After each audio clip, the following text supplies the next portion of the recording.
ছাড়ি, তোকে যে 1 কেজি খাসির মাংস আনতে বলেছিলাম সেটা কোথায়? আম্বানির ছেলের বিয়েতে কম পড়ছিল, দান করে দিয়েছি। কি রাতে খাসির মাংস দিয়ে আমার বর মদ না খেলে আমায় চুষতে দেবে না। শালা বোকা বাঞ্চক, খবরদার ওর গায়ে হাত তুলবে না। ওর বয়ফ্রেন্ডের বিচির চুল বিক্রি করে খাসির মাংস কিনেছে। ওই খাসির মাংসের উপর তোমার কোনো অধিকার নেই। তুমি আমাকে এত বড় কথা বললে, আজ থেকে আমি আর তোমাকে চুষে দেব না। উড়ে গেছে খৈনি থেকে চুন, ওও গিয়ে ফেটে গেল বেলুন। চুপি চুপি বিড়ি খাবি আয়, তোর সাথে হয়ে গেছি দারুণ।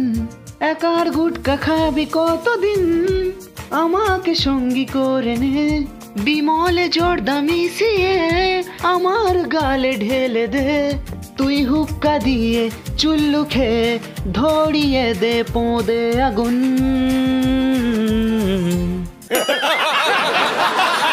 কাল খাসি খেতে এলে না কেন? একদিন তোমার সাথে খাসি খাইনি বলে এত রেগে গেছো, কাল যদি কেউ আমার লেগ পিস খেয়ে নেয় তখন কি করবে? কেটে ফেলবো টলকে আর ফুলিয়ে দেবো তোমার 2 ফুটবলকে। এত ভালোবাসো আমার মনটাকে? বাল ভালোবাসি তোর মনকে।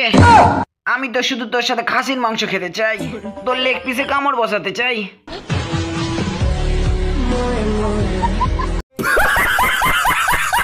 প্রসেনজিৎ জেঠু, তোমার পোঁদেকে খাসির মাংসের হাড় আটকে গেছে।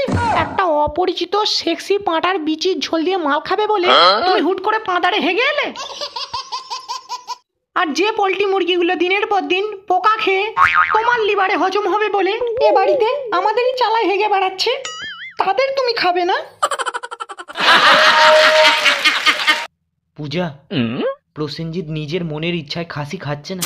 আসলে দীঘায় অক্টোপাস খেয়ে ওর বানায় অক্টোপাসের মতো চুল বেরিয়েছে। তাহলে বাড়ির পোল্ট্রি মুরগিগুলো কি হবে? আজকে বাজারে যাবো, বাজারে গিয়ে একটা পিঙ্ক কালার একটা বগল কাটা বেশি আর কিনবো।